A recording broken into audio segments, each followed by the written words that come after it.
I want to talk specifically about what's happening at the southern border. We're going to branch out from this a little bit, but first, yesterday, Jim Jordan wrote a letter to Alejandro Mayorkas. Mayorkas is the Secretary for Homeland Security, and comes from Cuban immigrants, by the way. So, comes from Cuban immigrants. And Jordan said, essentially, listen, I've gotten wind that you guys are going to enforce the vaccine mandate. One of the places you're going to enforce it is at the border with Border Patrol agents.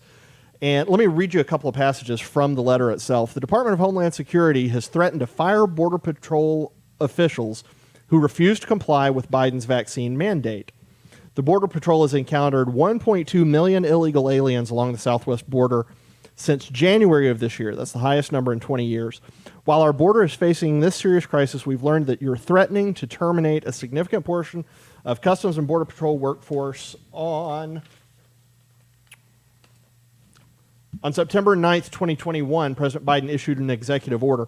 It's come to our attention that the men and women of CBP have been given official notice that they must be fully vaccinated by November 2021 or face termination.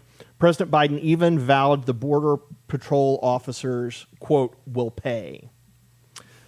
So, indulge me, one more passage.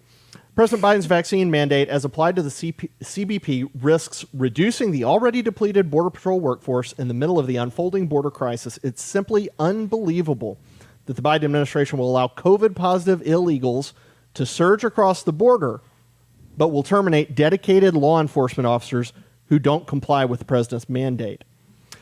That is almost unbelievable based on everything we've seen over the last few months. Maybe it's less unbelievable by the day. Or more sad I'm not fazed by things that Democrats do now. Yeah. So we've talked about this in the newsroom, and effectively it looks like the Biden administration is essentially hollowing out law enforcement agencies and the military.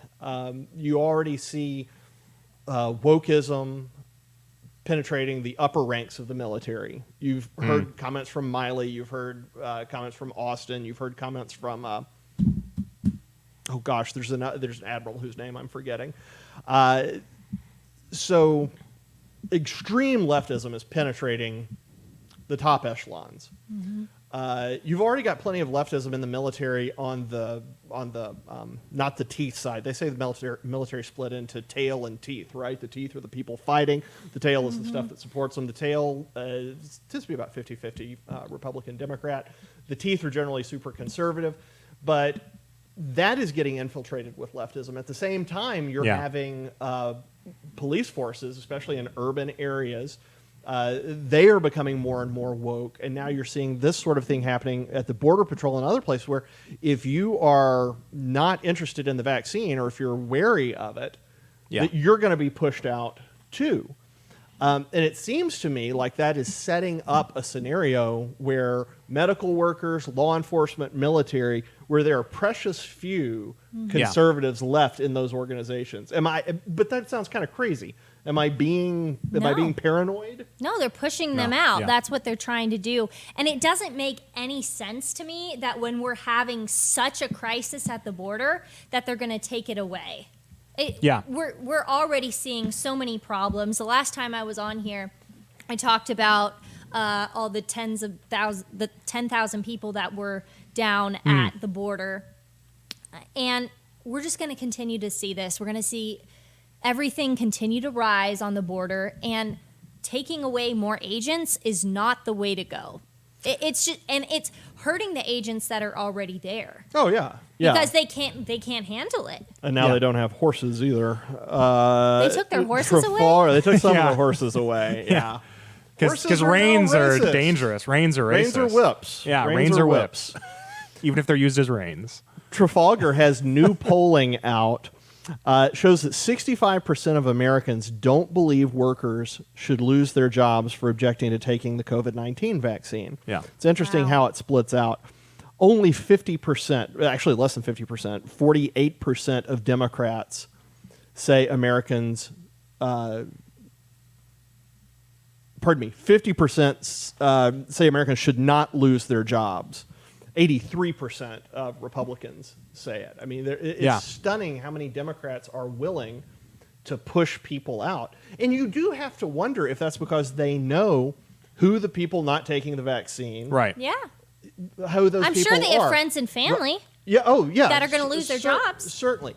Russ, we have two graphs or two scatter plots from the New York Times. Russ, can you put the first one of those up, please? Now okay, we got both of them. So this is interesting. The New York Times plotted on the left, that is states with larger Trump voting shares and how likely the adults are to be vaccine hesitant. As you can see, the redder the states become, the more likely they are to be hesitant about the vaccine. If you look at the graph on the right, it's a smaller share of residents already vaccinated than states with larger Biden vote shares. So it kind of goes the other way around. When you look at people, how many people have been vaccinated, the redder it gets, the fewer people you have unvaccinated. Yeah. So this is going to overwhelmingly, disproportionately impact conservatives, Republicans, patriotic type people. And I mean, it looks, at some point you have to say, look, this is very intentional. It's very targeted toward conservatives specifically. We thought deplatforming was bad. This is a whole destroying nother level. lives. Yeah.